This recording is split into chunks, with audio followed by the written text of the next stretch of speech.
Assalamualaikum warahmatullahi wabarakatuh. Nama saya Zaki Anis Fauzan dari kelas A dengan NIM 2024014014010. Di sini saya akan membuat dokumentasi UK 3 dari matkul AIK 3. Oke, lanjut aja ke pertanyaan yang pertama, yaitu jelaskan tentang prinsip ibadah dalam Islam. Prinsip ibadah dalam Islam itu secara etimologi, ibadah merupakan bentuk isim masdar, yakni ibadatan, yang berasal dari bahasa Arab, yaitu abada ya'budu, abdan, ibadan wa ubudiyatan, yang berarti ibadah, menyembah, mengabdi kepada Allah. Ibadah dimaknai at-tanasus, yakni mengorbankan diri hanya untuk Allah dengan menyembah padanya. Secara terminologi, ibadah menurut Ibnu Taimiyah adalah puncak suatu ketaatan dan kedudukan yang terdapat unsur cinta yang tulus dan sungguh-sungguh memiliki urgensi yang agung, sehingga ibadah yang tanpa disadari dengan cinta bukanlah ibadah yang sesungguhnya.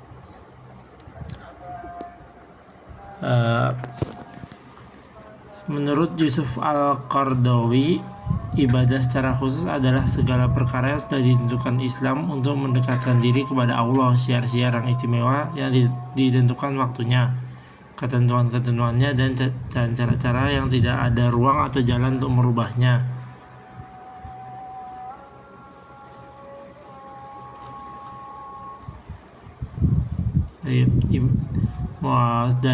Muhammadiyah memberikan pengertian ibadah sebagai ibadah berarti segala aktivitas perbuatan manusia yang dilakukan dalam ibadah ialah mendekatkan diri kepada Allah dengan cara melaksanakan segala perintahnya dan menjauhi segala larangannya, serta mengamalkan segala apa yang diizinkan Allah, yang berarti ibadah adalah berbagai atau segala aktivitas perbuatan manusia yang dilakukan dalam rangka menghambakan diri kepada Allah Subhanahu wa Ta'ala dengan tulus ikhlas karenanya tanpa niat kepada selainnya. Yang berarti ibadah itu murni hanya untuk murni dan bersih dari segala bentuk kesyirikan, baik syirik kecil maupun syirik besar. Lalu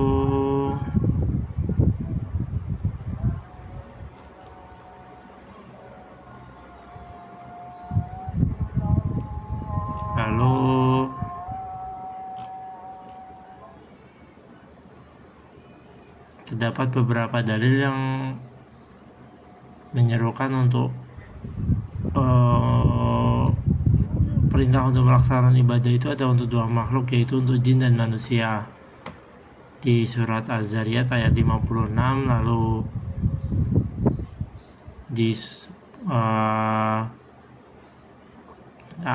di Quran surat Al-Baqarah ayat 21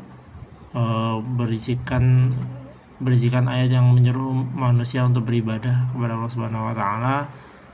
Lalu ada juga di surat An-Nisa ayat 36.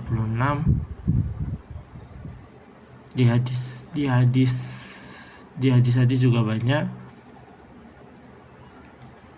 Lalu lanjut ke pertanyaan selanjutnya. Hukum meninggalkan sholat menurut ulama 4 mazhab. Di sini saya mengambil dari mazhab Hanafi, Maliki, Syafi'i, dan Hambali. Menurut secara umum, meninggalkan sholat yang merupakan tiang agama, sholat wajib yang merupakan tiang agama, itu secara umum adalah dosa besar yang mungkin tidak bisa dimaafkan. Tapi di sini ada beberapa pendapat dari mazhab Hanafi, yaitu hukum dari meninggalkan sholat dengan sengaja adalah dosa besar, tapi status keislaman dari orang yang meninggalkan sholat itu tidak menyebabkan menurut menurut mazhab Hanafi, jika dia meninggalkan sholat, dia tidak secara otomatis meninggalkan Islam, tapi tetap dianggap sebagai pelaku dosa besar atau muslim fasik. Lalu menurut mazhab Hanafi ini, hukuman dari pelaku yang meninggalkan sholat adalah untuk bertaubat. Jika menolak untuk bertaubat, dia akan dipenjara hingga mau sholat atau meninggal dunia dalam penjara. ya mungkin berarti meninggal dunia tanpa bertobat, berarti dia tetap meninggal dunia dalam sebagai status pelaku dosa besar atau muslim fasik. Lalu ada mazhab Maliki.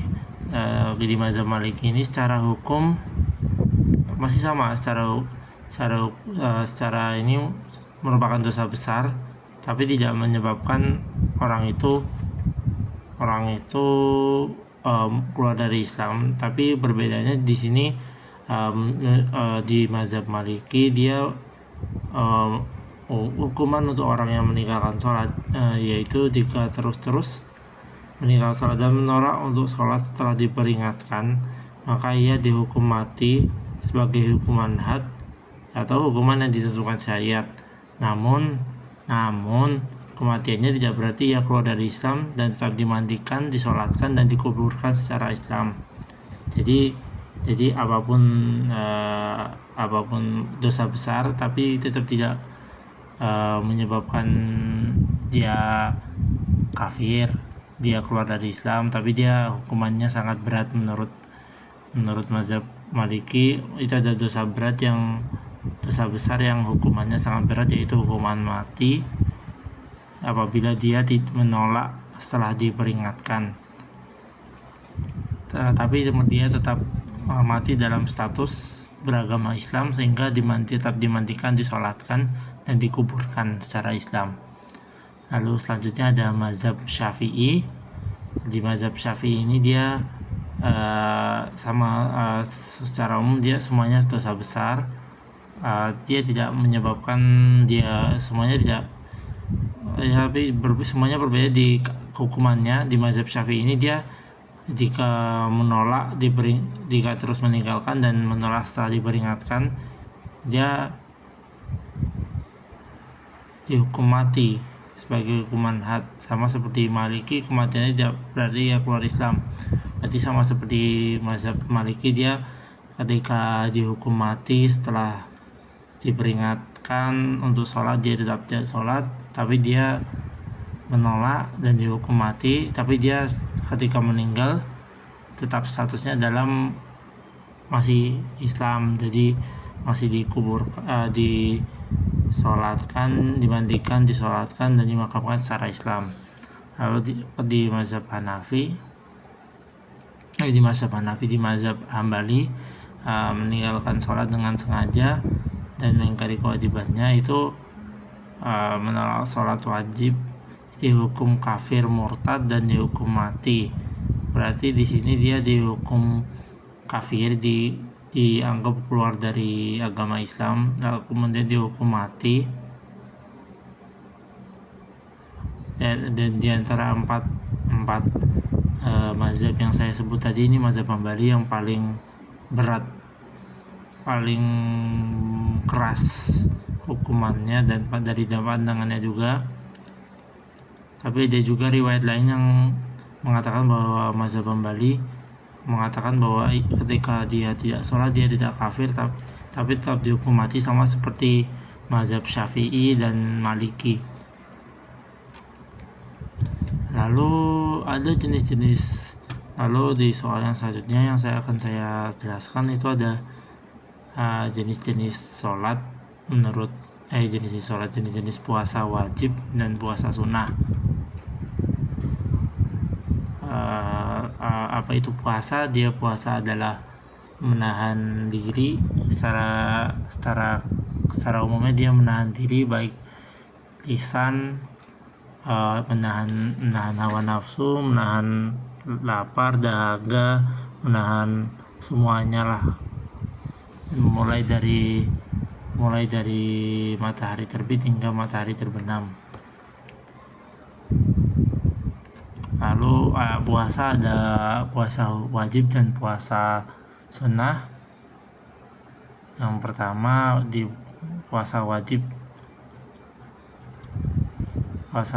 adalah puasa Ramadan, di mana puasa ini dilaksanakan ketika bulan Ramadan. Selama bulan Ramadan umat muslim akan melaksanakan ibadah puasa selama sebulan. Lalu ada puasa qada Ramadan, yaitu pengganti untuk puasa Ramadan ketika orang itu seorang musafir atau orang sakit atau wanita yang sedang dalam haid, itu akan mengganti puasa Ramadannya setelah Ramadan berakhir. Itu puasa nazar, yang puasa yang didasarkan atas janji oleh seseorang ataupun suatu golongan. Misalkan saya kemarin ada UTBK kan, jika saya lolos UTBK saya akan puasa selama sebulan penuh. Nah, saya lolos tuh, maka saya akan puasa. Tapi sayangnya saya UTBK-nya tahun lalu.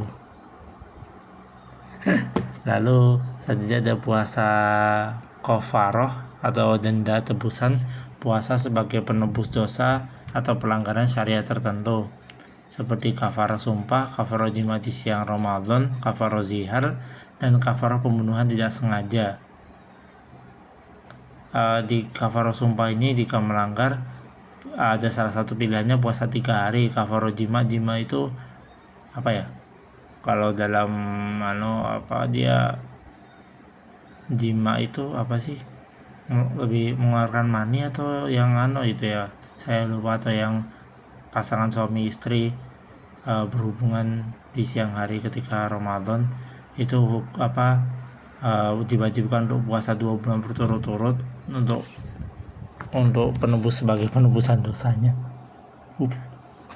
Lalu ada kafarah zihar, puasa 2 bulan berturut-turut. Kafarah untuk hukuman tidak sengaja, pembunuhan tidak sengaja, dia puasa 2 bulan berturut-turut. Lalu kemudian ada puasa sunnah. Puasa sunnah adalah puasa yang dianjurkan untuk dilaksanakan dan pelakunya akan mendapatkan pahala tapi tidak berdosa jika tidak melakukan. Itu yang pertama ada puasa Arafah, yaitu adalah puasa pada tanggal 9 Dzulhijjah. Bagi yang tidak berhaji, itu akan menghapus dosa setahun yang lalu dan setahun yang akan datang. Jadi setahun, misal saya puasa Arafah di tahun 2025 ini, jadi dosa saya 2024 sebelum saya puasa selama setahun, dan sampai 9 Dzulhijjah selanjutnya itu dihapus ya dosanya ya. Mantap juga, terima kasih. Lalu ada puasa tarwiyah, yaitu puasa pada tanggal 8 Dzulhijjah sehari sebelum puasa Arafah.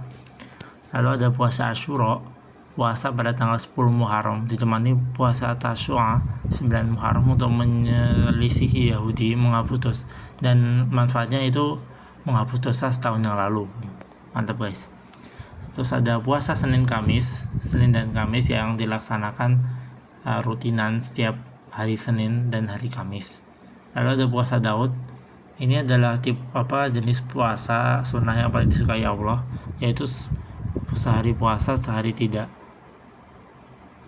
Lalu ada puasa 6 hari bulan Syawal. Puasa 6 hari setelah hari raya Idul Fitri atau 1 Syawal, pahalanya seperti puasa setahun penuh jika digabungkan dengan puasa Ramadan. Jadi syaratnya puasa Ramadannya harus full dulu guys. Yang puasanya belum full. Lalu yang ketujuh ada puasa pertengahan bulan atau Ayyamul Bid, puasa pada tanggal 13, 14, dan 15 tiap bulan Hijriah. Itu baru saya baru tahu jenisnya. Mungkin lain kali saya bisa coba puasa ini juga. Lalu ada puasa Muharram selain Asyura dan Tasyua. Bulan Muharram adalah bulan terbaik untuk berpuasa setelah Ramadan. Dianjurkan berarti berpuasa Muharram ya. Lalu ada puasa Sya'ban, dianjurkan memperbanyak puasa di bulan Sya'ban. Lalu puasa pada hari-hari tertentu di bulan haram, Zulqa'dah, Zulhijjah, Muharram, dan Rajab. Meskipun tidak ada puasa khusus di setiap hari, memperbanyak ibadah termasuk puasa di bulan-bulan mulia ini dianjurkan. Begitu guys. Lalu kita lanjut ke pertanyaan selanjutnya, yaitu ada jelaskan definisi dan perbedaan zakat fitrah, zakat mal, infak, sedekah, dan wakaf. Zakat mal, infak, sedekah, dan wakaf. Nah, di sini perbedaan zakat fitrah, zakat mal, infak, sedekah, dan wakaf. Zakat fitrah itu adalah zakat yang wajib dikeluarkan oleh setiap muslim yang mampu memiliki kelebihan makanan pokok untuk sehari semalam pada hari raya Idul Fitri untuk dirinya sendiri dan orang-orang yang menjadi tanggungannya pada akhir bulan Ramadan hingga sebelum sholat Idul Fitri. Tujuan dari zakat fitrah ini adalah untuk mensucikan diri orang yang berpuasa dari perkataan sia-sia, kotor, serta santunan bagi fakir miskin agar mereka dapat merayakan Idul Fitri. Bentuk zakat fitrah ini berupa sembako atau uang yang sesuai dengan harga pokok di daerah tersebut. Lalu waktu untuk mengurangkan zakat fitrah ini adalah sebelum akhir Ramadan hingga sebelum sholat Idul Fitri. Dari akhir Ramadan hingga sebelum sholat Idul Fitri. Ada sunnahnya, yaitu setelah sholat subuh pada hari Idul Fitri. Lalu ada zakat mal atau zakat harta, zakat yang wajib dikeluarkan dari harta yang telah mencapai nisab, batas minimal, dan haul, batas waktu kepemilikan selama 1 tahun hijriah dengan kadar tertentu, dan diberikan kepada 8 golongan yang berhak menerima zakat. Tujuan dari zakat mal ini adalah mensucikan harta benda, membersihkan jiwa dari sifat kikir, mengembangkan ekonomi umat, dan mendistribusikan kekayaan kepada yang membutuhkan. Bentuknya beragam tergantung jenis harta yang dimiliki. Bisa hasil perdagangan, hasil pertanian, intinya tergantung harta yang dimiliki, yang dipunya. Lalu ada infak, mengeluarkan atau membelanjakan sebagian harta di jalan Allah Subhanahu wa taala, baik yang wajib maupun sunnah. Tujuannya untuk mendapat ridho Allah, membantu sesama, dan mendukung kegiatan kebaikan. Bentuk infak ini adalah bebas, bisa materi, bisa jasa. Waktunya bisa kapan saja, dimanapun, kapanpun. Selalu infak guys.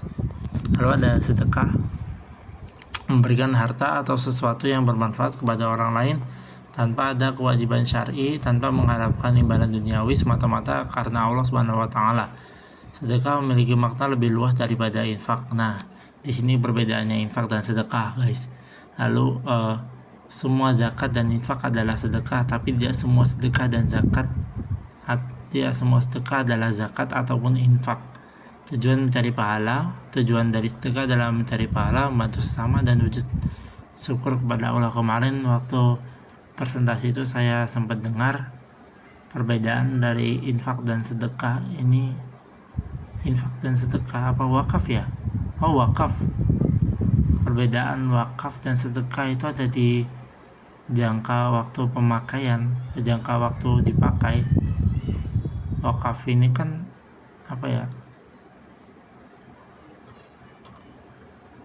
wakaf ini kan bentuknya materi yang dia dapat dipakai yang gunanya bakal dipakai jangka panjang. Sementara sedekah ini dapat digunakan langsung, atau juga digunakan juga bisa sebenarnya jangka panjang seperti uang. Di sini ada wakaf, yaitu menahan suatu benda yang kekal zatnya untuk diambil manfaatnya guna diberikan kepada kemaslahatan umum, agama, atau sosial, dan tidak dapat dimiliki secara pribadi. Artinya wakaf tidak boleh diperjualbelikan,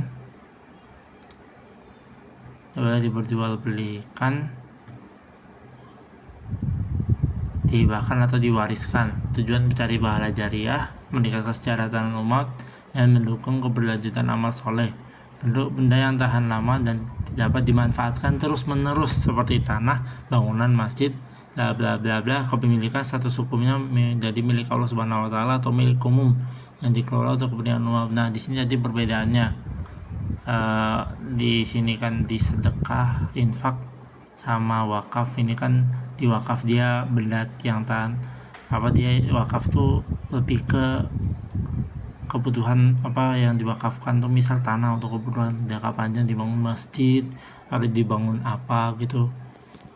Terus di sini perbedaannya,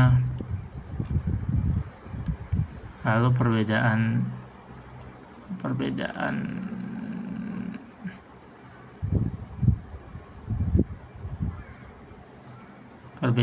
dari semua ini ada seperti sifat kepemilikan, dimana ya tadi seperti ini, wakaf itu milik umum atau milik Allah Subhanahu wa taala, sementara yang lain itu disalurkan habis sampai ya dia milik yang disalurkan. Sementara wakaf itu milik Allah atau milik umum atau milik bersama lah. Bersama kayak tahu ya apa ya. Lalu ada objek nisab haul penerima. Nah, dia perbedaannya di penerima juga seperti penerima zakat, penerima zakat, infak dan wakaf itu beda, di mana zakat tuh penerimanya 8 golongan yang cocok untuk menerima zakat. Lalu infak siapa saja bisa, infak sedekah siapa saja bisa, sedekah siapa yang mau saja yang membutuhkan, wakaf untuk kemaslahatan umum dan waktu. Lalu selanjutnya ada 8 kriteria. Nah, 8 golongan yang tadi, 8 golongan penerima zakat nih. Hal yang pertama ada fakir. Fakir adalah orang yang tidak mempunyai harta dan tidak mempunyai mata pencaharian yang tetap untuk mencukupi kebutuhan pokoknya sama sekali. Mereka adalah yang paling menderita. Contoh orang yang misal dia disabilitas, dia kan memiliki kekurangan untuk mencari pekerjaan, di mana ya memiliki kekurangan yang sulit untuk membuatnya memiliki pekerjaan, sehingga dia dapat dimasukkan dalam sebagai golongan fakir dan diberi zakat misal. Lalu ada 2 miskin. Miskin ini adalah orang yang mempunyai harta atau pekerjaan tapi tidak mencukupi untuk kebutuhan pokoknya secara layak. Kondisi mereka lebih baik daripada fakir, namun masih di bawah standar kecukupan. Contoh orang-orang yang pekerjaannya misal bayarannya hanya mencukupi untuk kebutuhan sekolah gitu kan, nanti untuk makan nggak ada, atau ya orang-orang yang bukan pas-pasan, malah dia bisa mencukupi satu hal tapi dia bisa mencukupi hal lain, dia tetap nggak bisa mencukupi kebutuhannya. Contohnya ya pekerjaan orang yang memiliki pekerjaan mungkin di bawah gaji UMR gitu kan, mungkin tidak bisa mencukupi kebutuhannya, dimana dia juga memiliki tanggungan gitu kan. Ketika dia memiliki tanggungan, dia berarti pengeluarannya lebih banyak dan tidak mencukupi, sehingga bisa dimasukkan ke golongan miskin. Lalu ada amil zakat. Golongan ini adalah orang yang diangkat oleh pemerintah atau lembaga resmi yang sah untuk mengumpulkan, mengelola dan mendistribusikan zakat, sehingga mereka adalah pelaksana tugas zakat yang berhak mendapat upah dari bagian zakat meskipun mereka kaya. Ya contohnya pengurus Basnas, pengurus Lazismu, atau panitia zakat di masjid. seperti itu. Yang keempat adalah mu'alafah qulubuhum, yaitu orang yang baru masuk Islam atau mu'alaf, atau orang yang diharapkan keislamannya semakin kuat dengan diberi zakat, atau orang-orang yang bisa memberikan dukungan untuk Islam, atau orang yang ditakutkan keburukannya jika tidak diberi zakat. Tujuan untuk menguatkan iman mereka, menarik hati mereka kepada Islam, atau mencegah potensi permusuhan terhadap Islam. Lalu ada riqab atau budak hamba sahaya, budak yang ingin memerdekakan dirinya sendiri dengan cara menebus dari tuannya.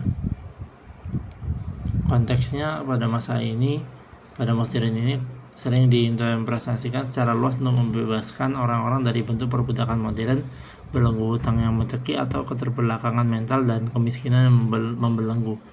Lalu keenam ada ghorimin, yaitu golongan orang yang mempunyai hutang yang tidak mau membayarnya, dan hutang tersebut bukan untuk maksiat atau perbuatan haram. Orang yang berhutang untuk hal-hal positif seperti pengobatan, pendidikan, atau kebutuhan pokok, dan kesulitan untuk melunasinya. Lalu ada fisabilillah. Golongan fisabilillah adalah golongan orang yang berjuang di jalan Allah Subhanahu wa taala. Dalam pengertian klasik ini merujuk pada berjuang di medan perang, jihad fisabilillah. Lalu pada di modern sekarang ini segala itu berarti orang-orang yang berjuang di jalan yang berjuang dengan melakukan aktivitas untuk menegakkan agama Allah dan kemaslahatan umat seperti dakwah, pendidikan Islam, penelitian, atau kegiatan sosial keagamaan yang lainnya. Lalu golongan terakhir yaitu musafir. Orang ini musafir atau pengembala atau orang musafir yang kehabisan bekal dalam perjalanannya. Orang yang sedang melakukan perjalanan di jalan Allah bukan untuk tujuan maksiat, dan ia bukan penduduk setempat. Contoh itu mahasiswa yang